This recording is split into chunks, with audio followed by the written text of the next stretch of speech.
ये बात आप जरूर स्वीकार करें कि सोते समय आपको बहुत सावधान रहना है। और प्रायः गलती सोते समय करते हैं उपासक की, कोई प्रपंच की बात याद करते हुए या मोबाइल देखते हुए या कोई गंदी चेष्टाओं का आपकी रात बेकार चली जाएगी। अगर गंदी चेष्टा हो गई तो सुबह भी बेकार हो जाएगी, दिन भी बेकार हो जाएगा, निरुत्साहित हो जाओगे। सोते समय आपको समय नहीं देना व्यर्थ चिंतन का। उसी समय विषय चिंतन होता है, उसी समय विषय भोग की आकांक्षा जागृत होती, उसी समय विषय देखने की इच्छा होती। मोबाइल है तो जिस समय आप अपनी शैया पर जाएं स्विच ऑफ कर दें। उसमें मैसेज घंटी आने का कोई भी रास्ता मत रखें। मान लीजिए आप उपासक हैं भगवत प्राप्ति के, 30-35 वर्ष ये नहीं था तो सब मर नहीं गए थे। और बोले इमरजेंसी, जब इसकी 30-35 वर्ष से पहले इसकी कोई रचना नहीं थी, मुझे लगता है, क्योंकि 30-35 वर्ष में ही इसका विस्तार देखा है। नहीं तो कभी किसी के पास मोबाइल नहीं। कोई बड़े अधिकारी तो इतना बड़ा वो, इतना बड़ा वाला वो ऐसे रखते थे। नहीं तो मोबाइल तो हमें लगता है 30-35 वर्ष। तो फिर इमरजेंसी कैसे चलती थी? कैसे चलती थी इमरजेंसी? और आप ब्रह्मा हो क्या कि इमरजेंसी संभाल लोगे? स्विच ऑफ करो। जो सब इमरजेंसी संभालने के लिए तैयार रात दिन न सोता है, वो हर समय जागृत रहता है, वो हमारा आराध्य देव है। स्विच ऑफ करो, चिंतन लगाओ श्री जी का। ये जो रात्रि के शयन के समय मोबाइल में इधर उधर दृश्य देखने हैं, अपने सर्वनाश का बीज बोना है। मान लो, हमारी प्रार्थना मान लो, ये उस समय मन आपको परेशान करेगा जब कमरे की सिटकिनी अंदर से बंद होगी। सबसे प्रार्थना है रात्रि के शयन के समय। तो बोले फिर ठीक है 10 बजे तक देख लेंगे मोबाइल, इसके बाद शयन के समय भजन कर लेंगे। होगा ही नहीं। क्या तुम देखना चाहते हो? प्रिया प्रीतम के सिवा और कुछ क्या देखना चाहते हो? वो तो सुभग सुंदरी सहज सिंगार, सहज शोभा सर्वांग प्रति सहज रूप वृषभानुनंदिनी। हमारी स्वामिनी जी की सुंदरता छुपाने के लिए आभूषण पहनाए जाते हैं, औरों को तो आभूषण सुंदरता बढ़ाने के लिए। यहां छवि के छिपाए बे को ऐसे के दास होके क्या देखोगे मोबाइल में? क्या देखना चाहते हो? वासना की क्रीड़ा, और तुम उस क्रीड़ा को देखना चाहते हो? परमार्थ के पथिक हो। देखना है तो प्रभु को देखने की वृत्ति रखो, अन्यथा मूंद लो आंखें। प्यारे, महान फल प्राप्त करोगे। सबसे प्रार्थना है एकांत में मोबाइल रूपी दुश्मन से बचो। क्योंकि जब आप गंदी बात कहीं देखोगे तो आपके अंदर वैसे ही चिंतन बनेगा, वो ऐसे ही लगेगा मैं भी ऐसा करूं, मैं भी ऐसा भोगूं, मैं भी ऐसा देखूं। मान लीजिए आप, जब हमारे शास्त्र कहते हैं कि पशु पक्षियों के मैथुन को भी नहीं देखना है, अगर ऐसा एक बार दृष्टि पड़े तो मानसिक प्रणाम करके दोबारा दृष्टि ना देना। और आप मोबाइल में ऐसी चेष्टाएं देखोगे, कैसे आप भगवत भजन करोगे? कैसे भगवत प्राप्ति का उद्देश्य रख पाओगे? ये कलयुग की बहुत महीन चाल है कि उसके बिना काम नहीं चलेगा और हम तुम्हें काम से युक्त कर देंगे। इसके बिना काम चलेगा नहीं, तुमको रखना पड़ेगा। और जब तुम इसे रखोगे तो हम काम अपना कर लेंगे। कलयुग ने कहा हम अपनी व्यवस्था बना लेंगे। यहां कह रहे जब आप नींद में जा रहे हैं तो बिल्कुल मानो मृत्यु शैया पे जा रहे हैं। आपको उस समय नाम जप में बहुत ध्यान देना है, कहीं मन बहक ना जाए। तो क्या होगा, 5-6 घंटे जो आप लेटोगे ना, वो भी भजन हो जाएगा। हमारा जो सततम योमाम स्मरति नित्यशा है ना, ये पूरा हो जाएगा। नहीं, उस समय हम सो जाएंगे तो हमारा 6 घंटे का वियोग हो गया, 6 घंटे भजन रुक जाएगा। और ये 100% पक्की बात अनुभव की कहते हैं, यदि सोते हुए भजन करोगे तो जगते। कई बार तो पकड़ा है कि अगर आधे पद में बेशुद्ध हो गए तो वो पद पूरा जगते ही शुरू हो गया है। मतलब बीच में स्थिति भागवती की रही। जैसे बेहोश करते समय हमने कहा था जब ऑपरेशन के हमें बता देना, तो उनका बाबा अब इंजेक्शन लगाने वाले हैं तो वो 1 मिनट हमें केवल दीजिए, अपनी चित्तवृत्ति। तो जब होश आया तो वही पहले चिंतन चल रहा था, वही चिंतन। जैसे सोने के समय हम बेहोश हुए तो जगने के समय वही चिंतन, ऐसे ही इंजेक्शन से जब बेहोश हुए और जब होश आया तो वही चिंतन चल। बहुत बड़ा चमत्कार अभ्यास का है। नींद खुले तब से लेकर गाढ़ नींद आने तक स्मरण में कभी रुकना नहीं। और आपको एक छूट दे रहे हैं। कभी कभी क्या होता है कि एक मंत्र में, एक नाम में जैसे बहुत देर अभ्यास करते हैं तो मन उबने लगता है। इसका स्वभाव है, ये अनुभव की बातें कहते हैं। इसका स्वभाव है नवम नवम, नहीं तो ये मतलब, तो इसको हम लोगों ने कैसे फंसाया है। जैसे गुरु मंत्र जप रहे, अब 2-3 घंटे लगातार गुरु मंत्र जप, अब इसको उबन बढ़ी, अब ये छोड़ रहा है, बीच बीच में पता चलता है छोड़ना चाहता है, छोड़ रहा है, तुरंत इसको नाम में फंसाया। अब थोड़ी देर नाम में चला, फिर उब रहा है, बहुत विचित्र है ये। अब उसको फंसा दिया। उस पीछे की बात अभ्यास के समय, नमामि शमीशान निर्वाण रूपम विभुम व्यापकम ब्रह्मवेद स्वरूपम। चिंतन, पद गायन कर रहे, ये भगवान शिव पद गायन कर रहे हैं और उसका चिंतन, निर्वाण रूपम विभुम व्यापकम ब्रह्मवेद स्वरूपम। अब अपने यहां अवसर है, सुंदर सुंदर कोई पद गुरु मंत्र जब करते हुए मन जब उबने लगे, राधा वल्लभ श्री हरिवंश, राधा वल्लभ श्री हरिवंश, राधा वल्लभ श्री हरिवंश, इसमें भी उबने लगे, शुरू कर, जोई जोई प्यारो करे सोई मोही भावे, भावे मोही जोई, इसमें भी उबने लगे।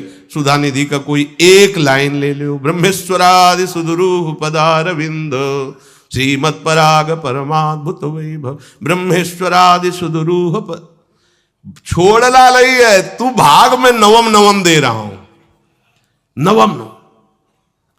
इसको फंसाने के लिए आपके पास अस्त्र हो, जैसे यहां चाकू, यहां पिस्तौल, तलवार, ये वो सब बिल्कुल वीर सजा रहता है, ऐसे ही अपने लोग सजे रहते। छोटा राधा, अब एकदम चिपक गया आके तो कैसे मारे, तो छोटी चाकू है ना वैसे, राधा राधा राधा, थोड़ा दूरी राधा वल्लभ श्री हरिवंश, थोड़ा और दूरी गुरु मंत्र, बड़े बड़े अस्त्र अपने पास रख ले। बहुत भाग रहा है तो फंसा दिया। प्रथम यथावति प्रणव श्री, अब लग पूरा पद गा, पूरा पद गा, उसमें लग प्रथम यथामति प्रणव। भोजन पाते समय ऐसा अभ्यास किया है, 1 घंटा के पहले भोजन नहीं होता, चाहे 2 रोटी पाना हो, समय लगता है भोजन।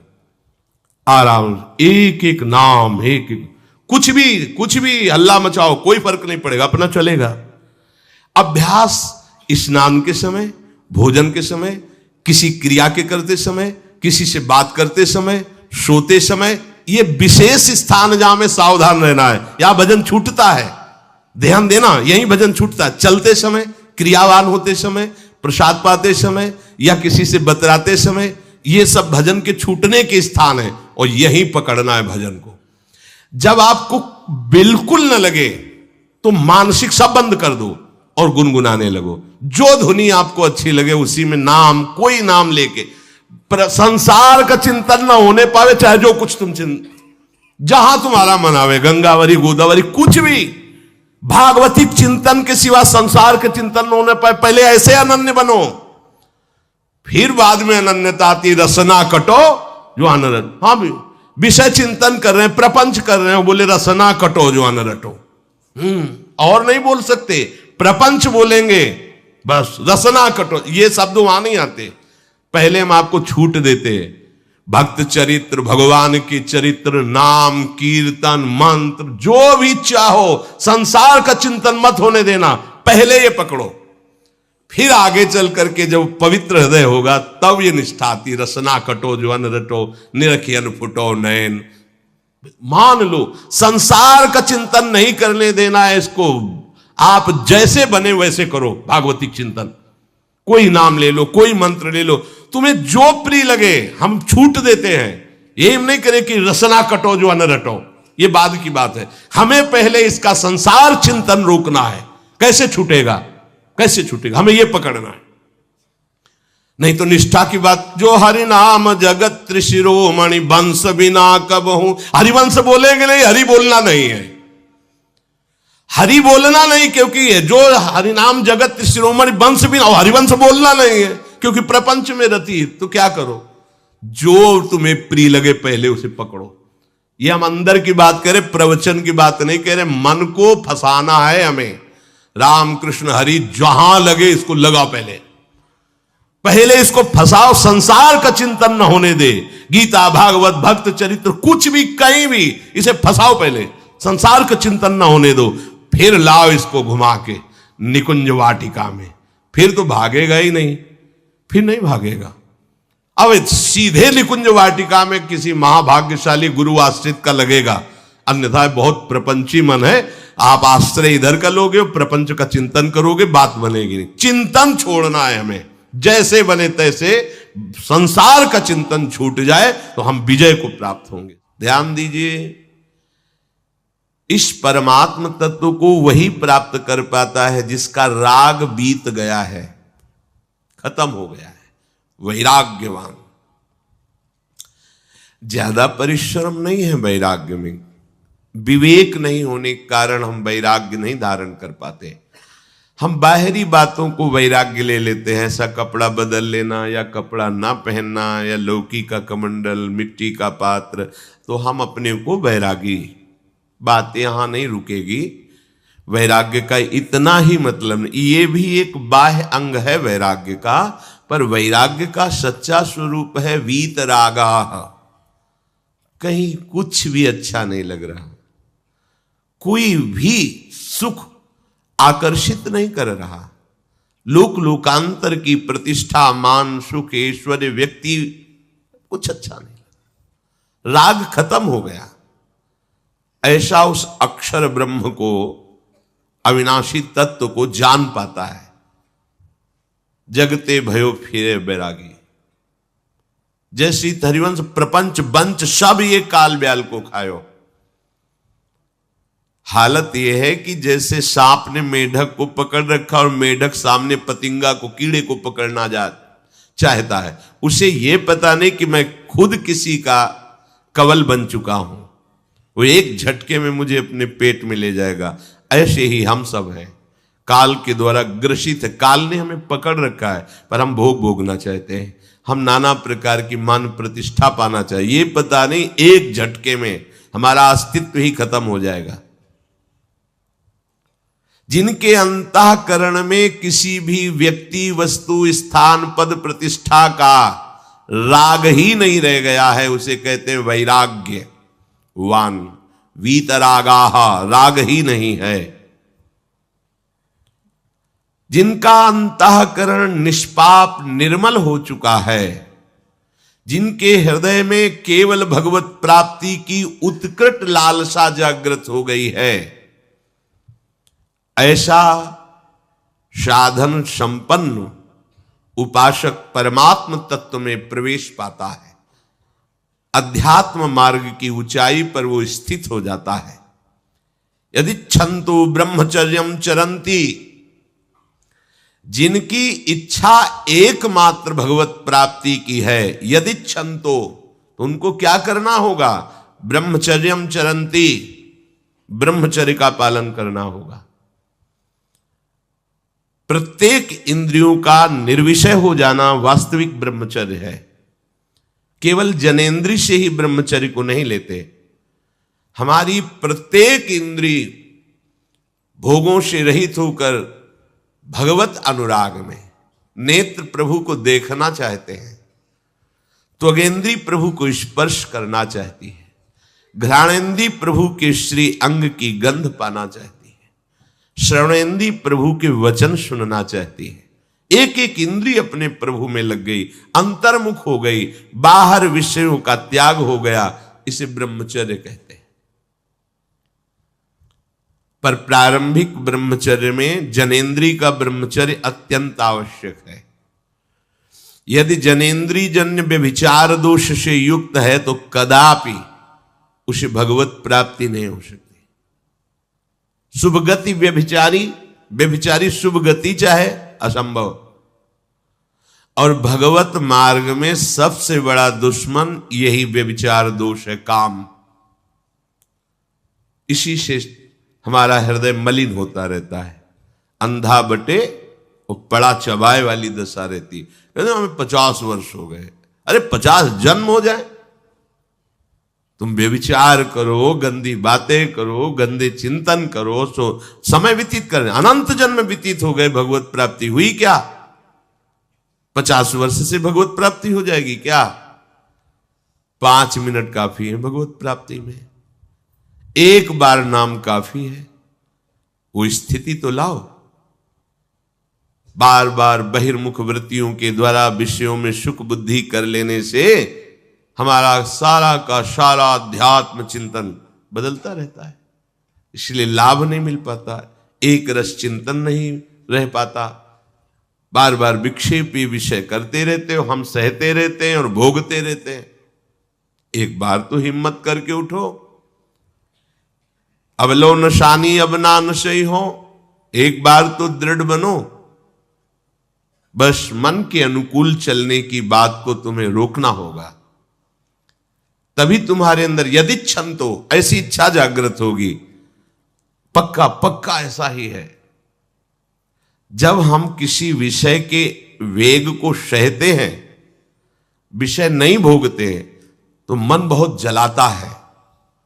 उस जलन में फिर एक ही बात होती है, बस भगवत प्राप्ति हो जाए, झंझट खत्म हो जाए। कब तक हम इसमें चलेंगे? एक बार भगवत, वो जलन हमको भगवत प्राप्ति की इच्छा प्रकट करती है। अपने लोग क्या करते, जलन को मिटाने की कोशिश करने लगते हैं, तो भगवत प्राप्ति की इच्छा क्या, भोग प्राप्ति की तृष्णा जागृत हो जाती है। भोगे हुए भोगों को बार बार भोगने की इच्छा का नाम तृष्णा है। बाहर और भीतर से कोई सहयोगी नहीं, जल रहा है उपासक, तब रास्ता निकलता है भगवत प्राप्ति का, तब इच्छा प्रकट होती। अब नहीं, बहुत जल लिया, अब तो केवल प्रियाजू के समीप जाना है, अब तो प्रभु के सानिध्य में रहना है, नहीं इन भोगों की जलन में जलना है। पर यहां तक पहुंचने के लिए जलना होगा, तभी लिखा सहित सहित बाढ़ है भगति तास्तितिक्षस्व भारत, क्योंकि आगमा पाइनो अनित्यास, ये नाशवान काम क्रोधादि तुम्हें प्रेरित करेंगे, तुम इनके वेगों को सह जाओ। ये स्थायी नहीं है, आगमा पाइनो है, आने जाने वाले हैं, और ये सहन करने से नष्ट होते हैं, भोगने से बढ़ते हैं।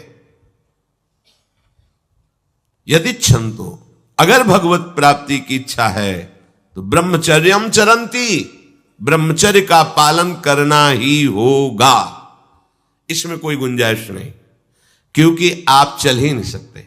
ध्यान से सुन लो, ये मनोरंजन का मार्ग नहीं है, इसमें मन ही मार तनहारिक वृंदावन में गाज, इसमें मन मारना होगा।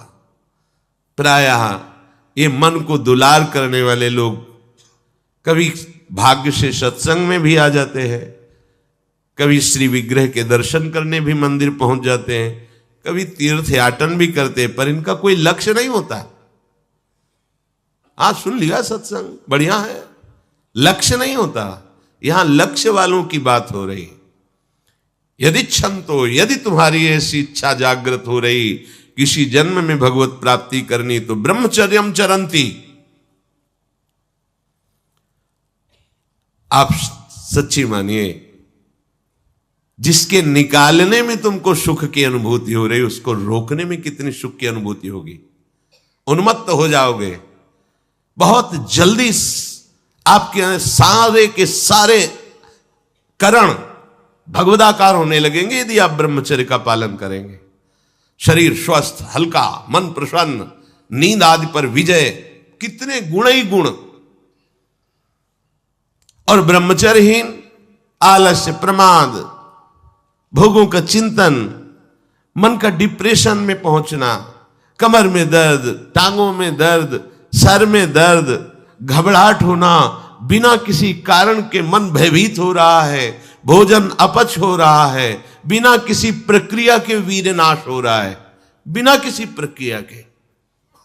काहे को मृत्यु स्वयं स्वीकार कर रहे हो, ये मृत्यु है। चाहे भगवान दत्तात्रेय जी बोल रहे हैं या भगवान कपिल देव जी बोल रहे हो, जब उपासक को संबोधन करते हैं भगवत प्राप्ति के लिए, तो कहते हैं कि इस भोग वृत्ति को साक्षात मृत्यु रूप देखो, ये मृत्यु है तुम्हारी।